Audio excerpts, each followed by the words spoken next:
अस्सलाम वालेकुम वरहमतुल्लाहि वबरकातुहू। उम्मीद करती हूँ कि आप सभी ईमान और सेहत की बेहतरीन हालत में होंगी। आज आप लोगों से एक रिक्वेस्ट करने वाली हूँ। रिक्वेस्ट इस तरह की कि इस तरह के बन जाइए कि आप एक रोशनी का मंबर हों, आप एक रोशनी का दिया हों, आप रोशनी दिखाने वाले हों, राहबर हों। तो वो हम कैसे बन सकते हैं? जब हम पॉजिटिव रहेंगे, जब हम पॉजिटिव थिंकिंग रखेंगे, जब हम दूसरों का बुरा नहीं सोचेंगे, जब हम अपना अच्छा सोचेंगे और साथ में दूसरों का अच्छा भी सोचेंगे। अच्छा कैसे सोचते हैं? जब हम पॉजिटिव रहते हैं, अपनी वाइब्रेशंस को हाई रखते हैं, खुद खुश रहते हैं, तो वो हम किसी का बुरा कर ही नहीं सकते। क्योंकि जब हम किसी को कुछ नुकसान पहुंचाएंगे नहीं तभी हम खुश होंगे। जब हम किसी का नुकसान कर लेते हैं तो हमारे अंदर एक गिल्ट आ जाता है और वो गिल्ट हमें जीने नहीं देता। वो गिल्ट किसी न किसी सूरत में हमें डिस्टर्ब रखता है। तो उस गिल्ट को ही ख़त्म करना है। हमने पॉजिटिव रहना है, अपने नुकसान भी नहीं करने और लोगों के नुकसान भी नहीं करने। अपना नुकसान ये होता है कि जब आप खुश नहीं रहते, गमगीन होते हैं, खुद को हर्ट करते हैं, सेल्फ लव नहीं करते, तो फिर हम खुद को हर्ट करते हैं। दूसरे का नुकसान भी आपको पता है कि कैसे करते हैं हम। मोमिन वो है जिसकी ज़ुबान और हाथ से दूसरे लोग महफूज होते हैं। तो हमें खुद को भी अपने ज़ुबान और हाथ से महफूज रखना है और दूसरों को भी महफूज रखना है। ये हमें हुक्म दिया गया। अब रह गई बात कि हम दिया कैसे बन सकते हैं, हम दूसरों तक रोशनी कैसे पहुंचा सकते हैं। तो ये स्पेशली मैं आप लोगों के लिए पैगाम दे रही हूँ और ये रिश्तेदारों के लिए पैगाम दे रही हूँ।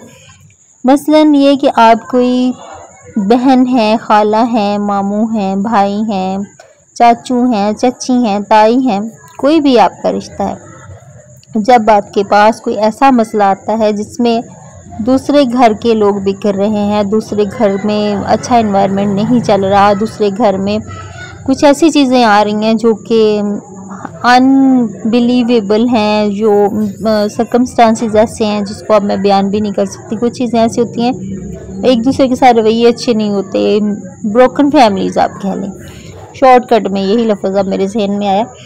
तो उस सूरत में हम कैसे किसी की कर सकते हैं मदद इस तरह से कर सकते हैं कि जब आपको पुकारा जाए, सुलह सफाई के लिए बुलाया जाए, तो उस वक़्त आप गैर जानबदारी से हर बंदे के सामने उसके फॉल्ट्स को रखें, उसके अलग अलग पहलू को रखें और एक दूसरे के सामने। तो ज़ाहिर है हमारे माशरे का एक सेटअप है कि हम दूसरे जिसके सामने होंगे उसकी तारीफ़ करेंगे कि तुम बहुत अच्छी हो, वो दूसरा बंदा अच्छा नहीं है, वो तुम्हारे साथ बुरा कर रहा है।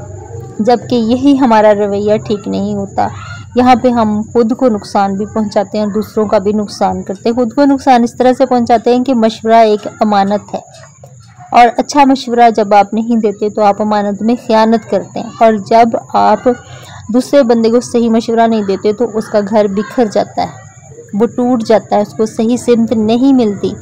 तो फिर वो क़यामत के दिन आपसे जवाब दे तो होंगे ना, आप उसके सामने जवाब दे तो होंगे। वो सवाल तो करेगा कि अल्लाह पाक, मैंने इस बंदे को सुलह सफाई के लिए बुलाया था अपने घर में, मैंने इसको अपने दुख सुनाए थे, मैंने इसको अपने घर के मसले बताए थे कि ये कुछ ऐसा करे, लेकिन इस बंदे ने मेरे सामने मेरी तारीफ़ें की, उसकी बुराइयां की, और उसके सामने मेरी बुराइयां की और उसकी तारीफ़ें की। तो इस तरह से हमारे मसले मसाइल बढ़ते चले गए।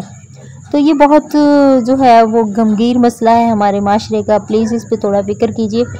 जब आप जो है जाएं किसी के घर के मसले निपटाने के लिए, तो आप ये ज़रूर करें कि जिस बंदे में जो खामी है, जो आप बाहर जाके लोगों को बताएंगे कि इसमें ये ख़राबी है, ये खुद अच्छा खाना नहीं पकाती, ये खुद जो है वो अच्छा बोलती नहीं है, ये अच्छे कपड़े नहीं धोती, मियाँ जो है वो बदतमीज़ है, या वो हाथापाई करता है या गाली गलौज करता है, तो उसकी बुराइयाँ उसके सामने बयान कीजिए।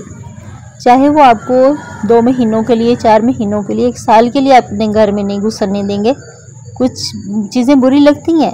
अब यहाँ पे यही पॉइंट आता है ना कि हम बुरे क्यों बने, तो बन जाएं बुरे। अच्छे लोग जो होते हैं वो कभी भी दूसरे का बुरा नहीं चाहते। अपना बुरा तो होगा ही नहीं आपका। जब आपने अच्छा मशवरा ही दे दिया तो फिर आपके साथ बुरा कैसे होगा? आपके साथ वो आपको थोड़े से के लिए छोड़ सकते हैं, वो ये कहेंगे कि आप हमारे घर ना आओ। अब जिसके भी मुंह पे आप उसकी बुराई बयान करेंगे वो यही कहेगा ना, आप हमारे घर ना आओ, ये अच्छा बंदा नहीं है। लेकिन वो सोचेगा ज़रूर बैठ के एक दफ़ा कि भाई ये बात तो सही कर रहा है, अगर ये मेरी गलती है तो मैं इसको सुधार तो लूँ, थोड़ा सा मैं अपनी ज़िंदगी को सेट तो करने की कोशिश करूँ, कहीं मैं गलत तो नहीं हूँ जो ये बंदा मुझे कह रहा है। अगर आप इस तरह ही अगर उसको 3 लोग भी कह देंगे ना कि तुम में ये फॉल्ट है, तो वो गौर ज़रूर करेगा या करेगी कि मुझ में ये फॉल्ट है, तो मुझे इस चीज़ को सही करना है। जब हम माशरे में इस तरह का सेटअप रखते हैं कि हम सिर्फ मुंह के ऊपर करते हैं, मुनाफिकत करते हैं और फिर घर उजाड़ देते हैं लोगों के, हमारे गलत मशवरे, हमारे गलत रवैये, तो फिर हम सही नहीं करते अपने साथ भी और दूसरों के साथ भी। जब हम लोगों को अच्छा मशवरा देते हैं, जब हम लोगों की इस्लाह करते हैं, तो लोग हमें एक्सेप्ट करते हैं। वो एक मकाम पे जाके आपको ढूंढ के आपके घर से लेके आएंगे और आपको अप्रिशिएट करेंगे कि ये बंदा है जिसकी वजह से आज मैं कामयाब हुआ हूँ, इसने मेरी बुराई मेरे मुंह पे बताई थी, बजाय इसके कि आपके मुंह पे ये कहे जाएंगे तुम तो बहुत अच्छी हो, तुम्हारे जैसा तो पढ़ा लिखा, तुम्हारे जैसा तो सुलझा हुआ, तुम्हारे जैसा तो अच्छा इंसान मैंने देखा ही नहीं, तुम तो भाई कभी गली में नज़र नहीं आई, तुम तो बहुत अच्छी हो। लेकिन वही हमसाए के पास जाके गई ये तो बुरी बहुत है, ये इस तरह की है, ये उस तरह की है। तो इस चीज़ को छोड़ दीजिए, खुदा के लिए छोड़ दीजिए, अपने इनर सेटिस्फेक्शन के लिए, अपने प्यारों की मोहब्बत के लिए छोड़ दीजिए इस चीज़ को।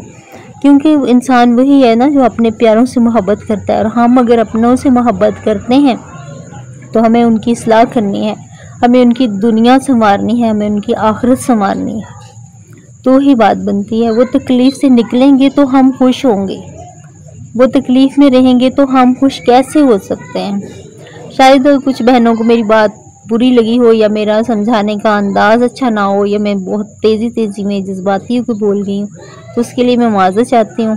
लेकिन प्लीज़ मेरी बातों पे गौर ज़रूर कीजिएगा। Thank you so much. जज़ाकल्लाह।